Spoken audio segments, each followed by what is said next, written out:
अस्सलामु अलैकुम बिस्मिल्लाहिर्रहमानिर्रहीम नहमदु व नुसल्ली अला रसूलिल करीम। अल्हम्दुलिल्लाह। आज हम सूरह मोमिनून शुरू करने लगे हैं। ये 18वें पारे में है। इसमें कुरान में इसका नंबर 23वां है। इसमें 6 रुकू हैं, आयात 118 हैं। ये मक्की सूरत है और नज़ूल के हिसाब से इसका नंबर 74 है। और इसके जो हमने तकसीम किया है वो मरकज़ी इसके 8 मज़ामीन में हमने तकसीम किया है।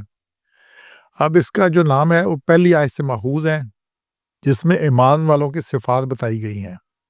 ज़माना नज़ूल जो है, इस सूरत का ज़माना नज़ूल मक्का का तीसरा दौर है। पस मंज़र से साफ महसूस होता है कि नबी अकरम सल्लल्लाहु अलैहि वसल्लम और कुफ़ार के दरमियान सख्त कशमकश बपा है। आयत 75-76 से शहादत मिलती है कि ये मक्का में कहत की शिद्दत के दौरान नाज़िल हुई। उरवा बिन ज़ुबैर रज़ियल्लाहु तआला अन्हु, ये एक रवायत से मालूम होता है कि ये हज़रत उमर रज़ियल्लाहु तआला अन्हु के ईमान लाने के बाद नाज़िल हुई। वो खुद हज़रत उमर रज़ियल्लाहु तआला का ये कौल नकल करते हैं कि ये सूरत उनके सामने नाज़िल हुई और खुद नज़ूल वही के कैफियत नबी सल्लल्लाहु अलैहि वसल्लम पर तारी होती देख रहे थे। जब हुज़ूर अकरम सल्लल्लाहु अलैहि वसल्लम इससे फ़ारिग़ हुए तो आप सल्लल्लाहु अलैहि वसल्लम ने फरमाया कि मुझ पर इस वक़्त 10 ऐसी आयात नाज़िल हुई हैं कि अगर कोई इनके मायार पर पूरा उतर जाए तो यकीनन जन्नत में जाएगा। फिर आप सल्लल्लाहु अलैहि वसल्लम ने इस सूरत की इब्तिदाई 10 आयात सुनाई। ये 10 आयात बड़ी अहम है, इनको पढ़ें, समझें, याद कर लें और इन पे अमल करने की पूरी कोशिश करनी है, अमल करना है इस पर।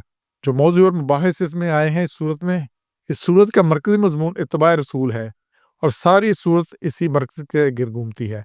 इत्तिबा रसूल, अल्लाह का हुक्म मानना है, अल्लाह के नबी का तरीका मानना है, अल्लाह के नबी की इत्तिबा करनी है। जो इत्तिबा करेगा वही फलाह पाने वाला है, उसी पर रहम होना है, उसी ने जन्नत में जाना है। आगाज़ कलाम में है कि जिन लोगों ने पैगंबर की बात मान ली, इनके और उसके अंदर ये औसाफ पैदा हो रहे हैं। यकीन ऐसे लोग दुनिया और आखिरत की फलाह के मुस्तहिक हैं। जो नबी की पैरवी करेंगे उन्होंने ही फलाह पानी है, उन्होंने ही जन्नत में जाना है। मज़ीद के इंसान, ज़मीन, आसमान की पैदाइश और बाकी चीज़ों, हैवानात, नबातात की पैदाइश और आसार कायनात पर तवज्जो दिलाकर तौहीद की बात ज़हन नशीन करवाई गई है कि ये पूरी कायनात पे गौर करो ना, ये इसकी वसअत को देखो, इनके पैदा होने को देखो, कैसे कैसे क्या कुछ हो रहा है। तो ये कौन है, कोई हस्ती है कि ये खुद बहुत हो गया है।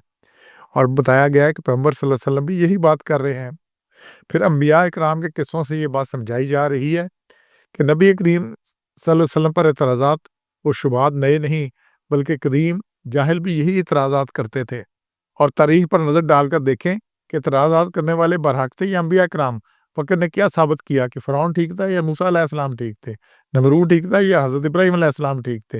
इसी तरह सबको देख लें कि हज़रत नूह ठीक थे या उनकी कौम वाले ठीक थे। तो माज़ी को सारे को देखें, उसके मुताबिक फ़ैसला करें। अगर एक फ़िरौन हुआ, बाकी ख़राब हुए, बाकी तबाह बर्बाद हुए, नबी सिर्फ़ कामयाब हुए। तो इसलिए अभी भी कामयाबी चाहिए तो नबियों के तरीके पे चलो, हुज़ूर सल्लल्लाहु अलैहि वसल्लम के तरीके पे चलो। फिर तौहीद व आखिरत की दावत नई नहीं है, तौहीद की और आखिर ये नई बात नहीं है। तमाम साबका अंबिया यही दावत देते रहे हैं। मज़ीद अंबिया की मुखालफत करने वाली कौमें आखिरकार तबाह हुई, बचा उनमें से कोई नहीं, सब तबाह व बर्बाद हुई। तो अल्लाह की तरफ से हर ज़माने में एक ही दीन रहा है और तमाम अंबिया एक ही उम्मत के लोग रहे हैं। हर दौर में दीन इस्लाम ही रहा है, हर दौर में दीन इस्लाम ही रहा है। दुनिया की खुशहाली, माल दौलत, इक़्तिदार वगैरह राह रास्त पर होने और खुदा के मेहरबान होने की दलील कतन नहीं है। ये इससे नहीं है कि बड़ा है, अल्लाह खुश है इनसे, खुशी की वजह से नहीं है, बल्कि ये मशीयत इलाही है। फिर गुर्बत, खस्ता हाली अल्लाह के नाराज़ होने और राह रास्त पर ना होने की दलील नहीं है। ये अल्लाह की एक तरीका कार है। अल्लाह ने दुनिया का निज़ाम इसी तरह बनाया है कि कुछ गरीब होंगे, कुछ अमीर होंगे, कोई इसी तरह सिस्टम चलेगा। अहले मक्का को नबूवत पर मुतमिन करने की कोशिश की गई है और ये बताया गया है कि कहत जो नाज़िल हुआ है फ़कत एक तंबीह है, राह रास्त पर आ जाओ वरना सख्त सज़ा मिलेगी। नबी अकरम सल्लल्लाहु अलैहि वसल्लम को हिदायत की गई है कि मुकाबला पर आए लोग वह कैसा ही बुरा रवैया अख्तियार करें, आपने भले तरीके से मुदाफ़त करनी है। शैतान जोश दिलाकर बुराई का जवाब बुराई से देने पर आमादा न करने पाए। आमतौर पर ये होता है कि बुराई का जवाब बुराई से देना होगा। टिट फॉर टैट जो हम कहते हैं, इन्हें एक की दो लगानी है, ईंट का जवाब पत्थर से देना है। तो अल्लाह ने कहा कि ऐसी बात नहीं, बुराई का जवाब भले तरीके से अच्छी तरह से देना है। और आखिर में मुखालफिन हक को आखिरत की बाज़पुस से डराया गया है कि तमाम अमाल का सख्त हिसाब लिया जाएगा। अल्लाह सरीउल हिसाब है और सरीउल इक़ाब है, हिसाब भी जल्द लेता है और अज़ाब भी बड़ा सख्त देता है। तो ये सारा कुछ होना है। हमने इसको 8 मौज़ूआत में तक़सीम किया है, मरकज़ी मौज़ूआत में। इनमें हम एक-एक करके बात करेंगे। تو انشاءاللہ ہم نے اس سے نصیحت لینی ہے اور اپنے ایمان کو، اپنے اعمال کو، سب کو ٹھیک کرنا ہے.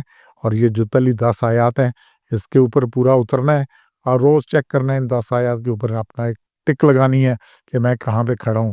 اگر آپ خود کو پاس کر لیں گے تو پھر آگے کی بات چلے گی.